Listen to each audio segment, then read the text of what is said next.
Salve, salve! Aqui Felipe Moura Brasil com o Diogo Mainardi. E hoje nós recebemos um membro da Academia Nacional de Medicina, Dr. Barros Franco, para tirar todas as nossas dúvidas sobre o coronavírus, sobre a pandemia, sobre as decisões tomadas também para conter o avanço desse problema mundial nesse momento. Boa tarde, doutor. Boa tarde, Felipe. Tudo bem? Boa tarde a todos vocês aí. Muito obrigado por estar presente aqui. Tudo ótimo. Deixa o Diogo Mainardi, que está lá na Itália, o país mais que enfrenta dificuldades nesse momento, mas que, como a gente já estava comentando aqui, minha cortina, minha persiana, não reparem, está com vento aqui atrás, mas está diminuindo o número de mortes e de pessoas infectadas na Itália. Diga aí, Diogo, como é que está a situação? A Itália era o país observado por todo mundo inteiro, pelo mundo inteiro, né? Todo mundo olhando para a Itália para ver se de fato a política de isolamento total consegue achatar a curva num país democrático, num país ocidental, num país que tem hábitos iguais aos nossos, do resto da Europa, dos Estados Unidos. E, finalmente, depois de tanta tragédia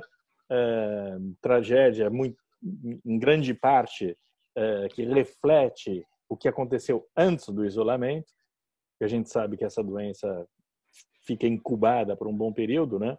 E depois mantém as pessoas na UTI por muito tempo. Mas agora, 2 dias seguidos, o número é descendente, mesmo que amanhã suba um pouquinho, depois de amanhã suba mais um pouquinho.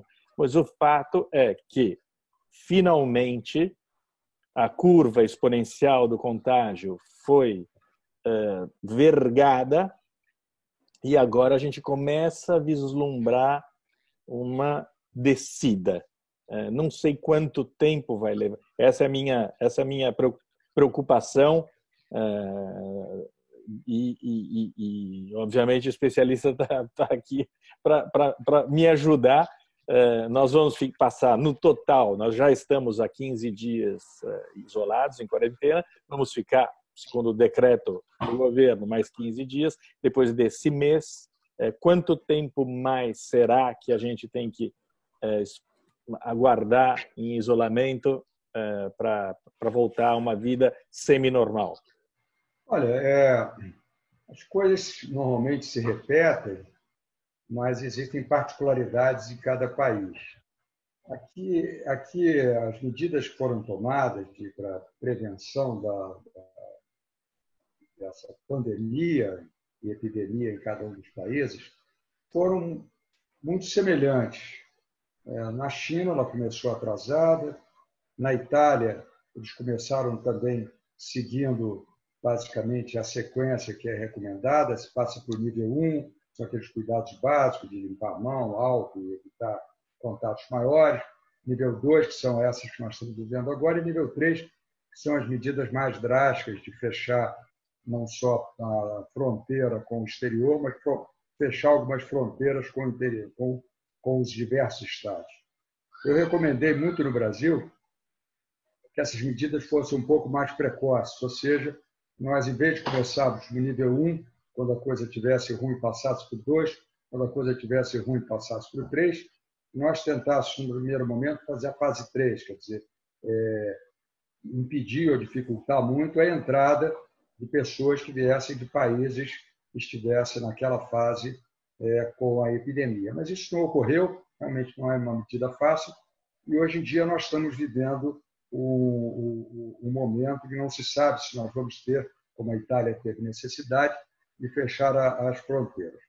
A minha visão é que no momento, nós estamos numa fase crescente da infecção, né?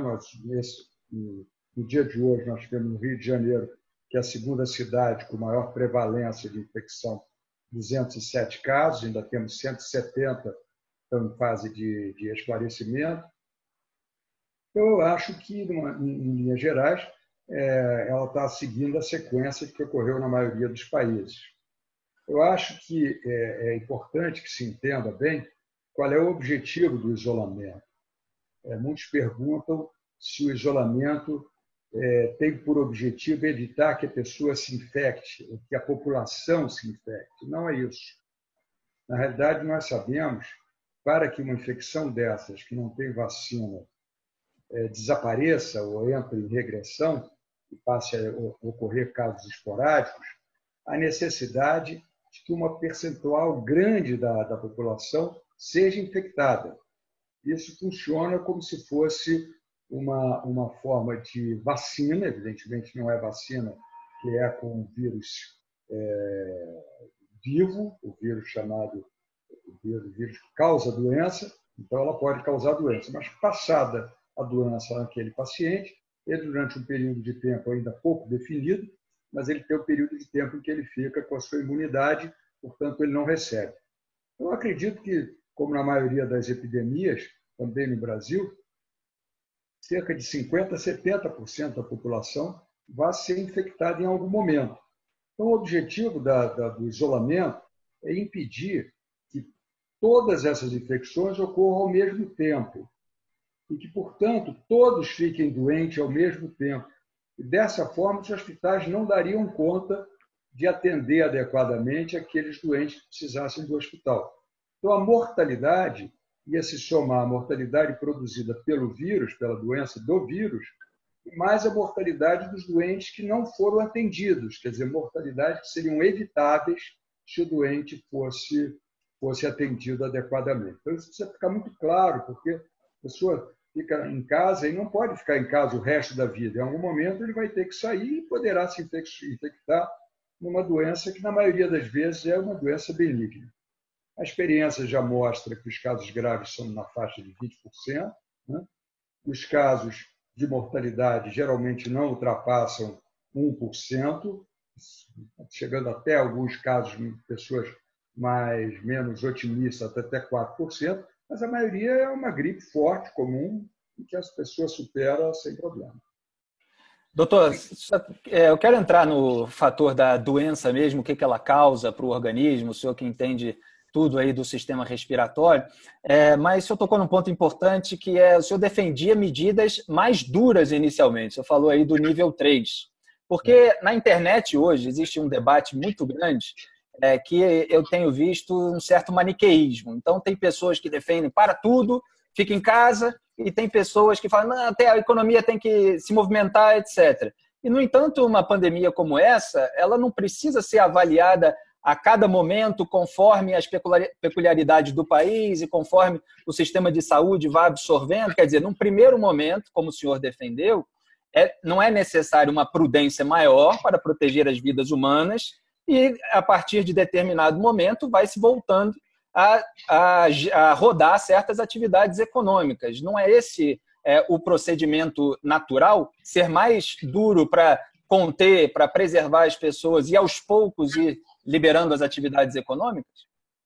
A minha defesa sempre foi essa. E quando eu defendi esse ponto de vista, já tem mês e meio atrás, eu dizia exatamente que a sequência habitual 1, 2 e 3 já tinha sido testada. Já tinha sido testado na China, já tinha sido testado na Itália e não tinha dado certo. Então, o que eu achava que nós deveríamos inovar e de fazer ao contrário, dos números maiores para os números menores. Né? Exato. E nós já estamos seguindo a sequência habitual e é possível que nós sigamos um caminho semelhante a esse. Mas acho que, atualmente, as medidas tomadas pelo Ministério são medidas bastante corretas, bastante duras, né?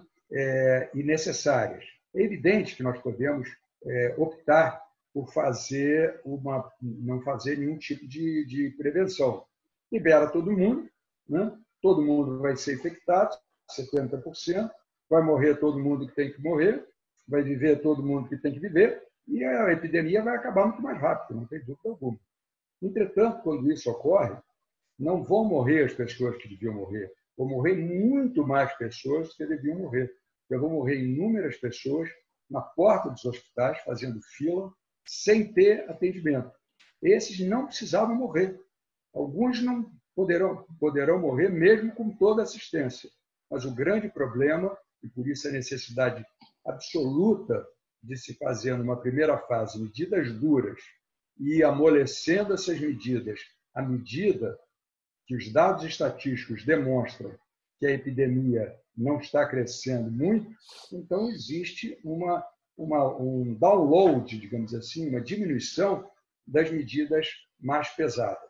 Me parece absolutamente incorreto nós tomarmos medidas leves, esperar que não dê certo, para tomar uma segunda medida um pouquinho mais pesada, verificar que não dê certo e tomar, então, a última medida, quando, na realidade, a coisa já está tomada. Nós temos, durante muito tempo, em vários navios, portando em portos brasileiros, né, com pessoas de países claramente que estavam sofrendo processos epidêmicos, e isso, a meu ver, deveria ter sido inibido há mais tempo. Mas agora esse momento já passou, eu acho que nós temos que enfrentar o que nós estamos vivendo.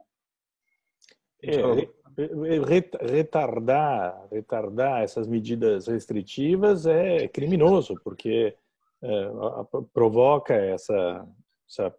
essa mortandade por carência de cura, de hospitais, de terapia intensiva. A gente sabe que era necessário, teria sido necessário acelerar, justamente porque o vírus, este vírus, é muito rápido no contágio.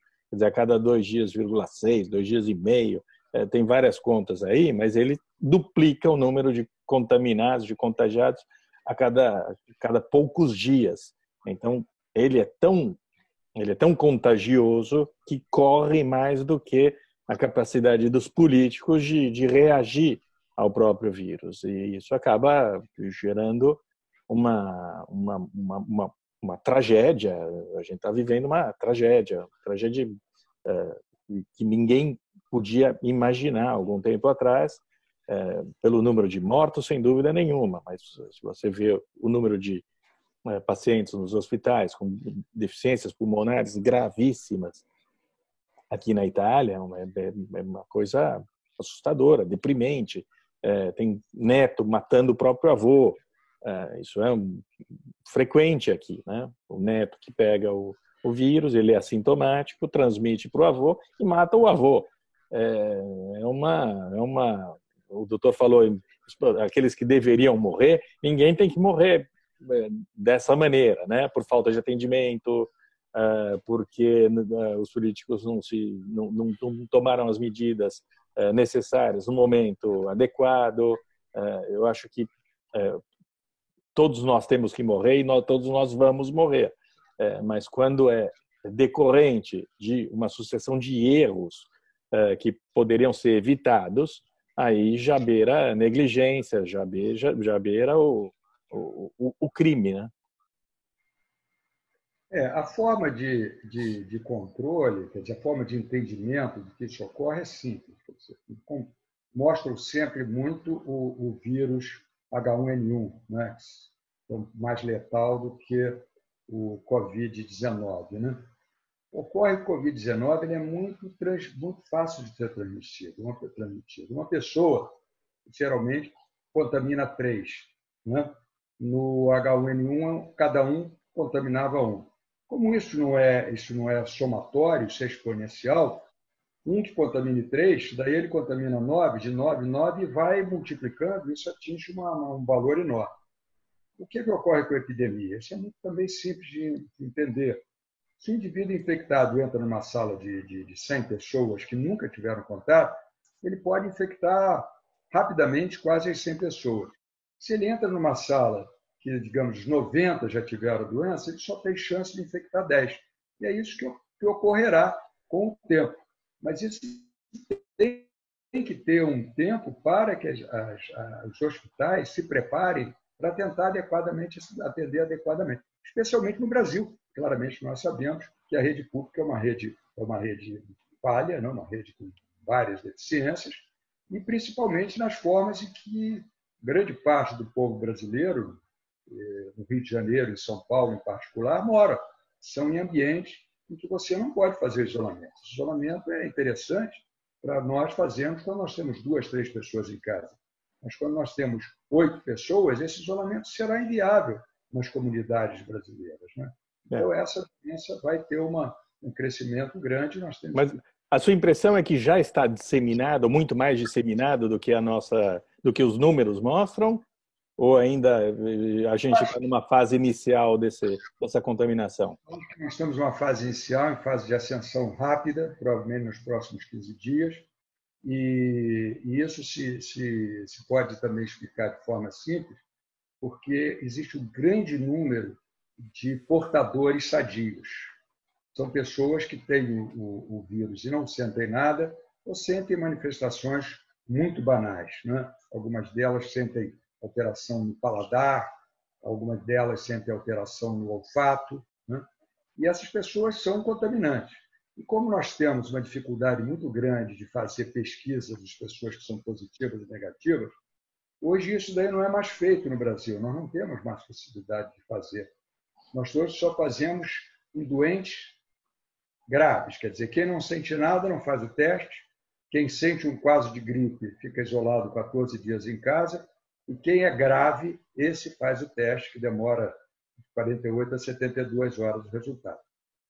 Então, certamente tem um número muito grande de pessoas que não estão sentindo nada e têm esse vírus. Eu tive vários exemplos de clientes recentes que, como o cliente ficava doente, né, com o quadro da gripe produzido pelo coronavírus, eu pedia um teste das pessoas que estão em casa e quase todas estavam contaminadas. Então, certamente existe um nível de contágio bastante elevado. Nem todos ficaram... Por curiosidade, esses pacientes eles estão nas estatísticas? Eles foram já incluídos nas estatísticas oficiais ou não?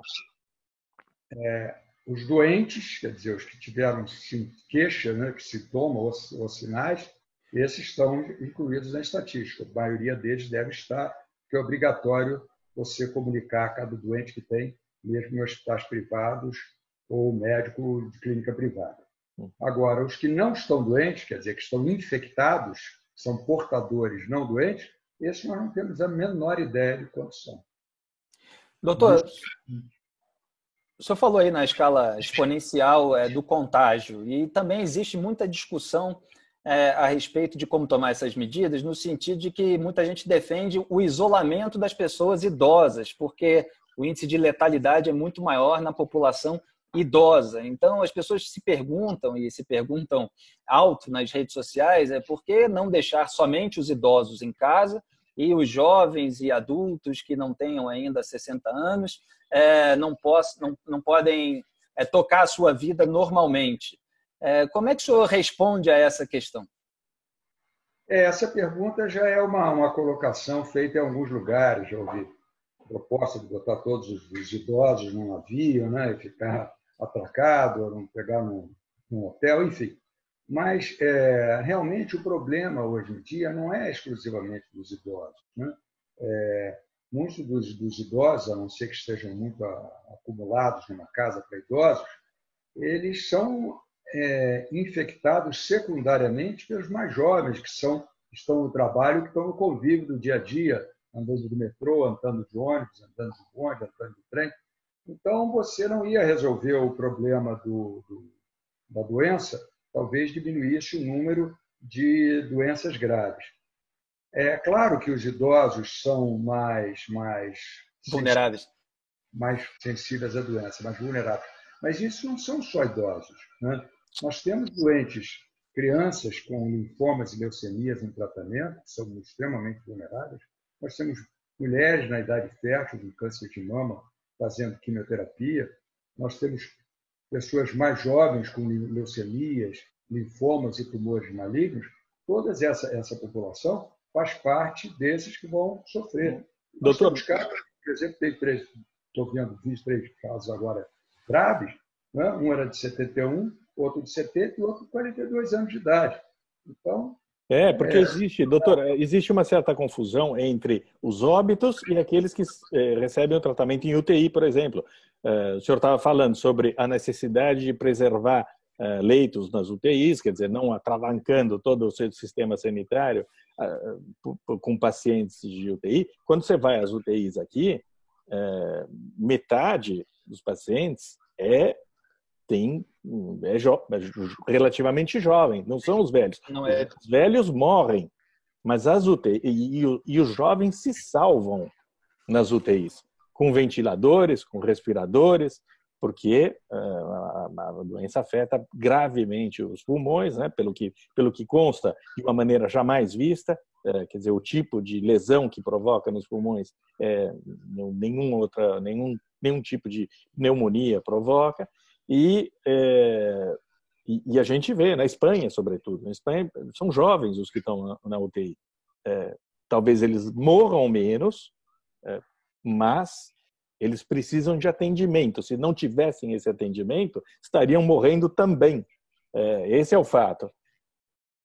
O que eu acho, como você disse, realmente as formas mais graves, no caso do coronavírus, têm ocorrido em pacientes que são mais fragilizados.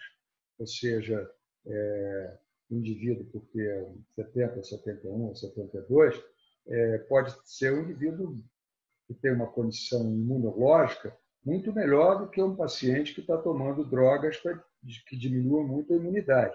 Então, não há solução, a meu ver, separar os idosos. Mas, sim, eu acho que quando houver digamos assim, a diminuição do processo e começar a se liberar lentamente, talvez uma forma inteligente, seria de liberar do isolamento inicialmente os mais jovens, que são a principal fonte de geração de trabalho, de recurso, né?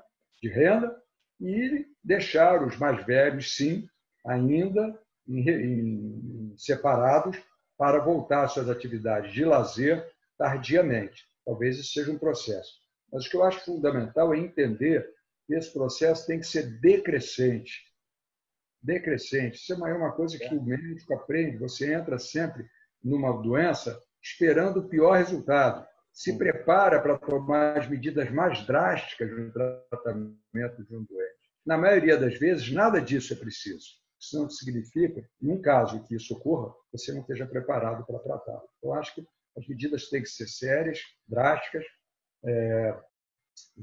Continuo recomendando no Brasil intensamente que as barreiras interestaduais sejam controladas, se possível, porque nós temos duas áreas em que estão se comportando e vão se comportar semelhantes com as grandes epidemias da Itália, né? Mas temos áreas do Brasil que praticamente não tem nada. Então não faz sentido você ficar importando do Rio de Janeiro um vírus, por exemplo, para o Paraná. Isso tem que ser inibido de alguma maneira.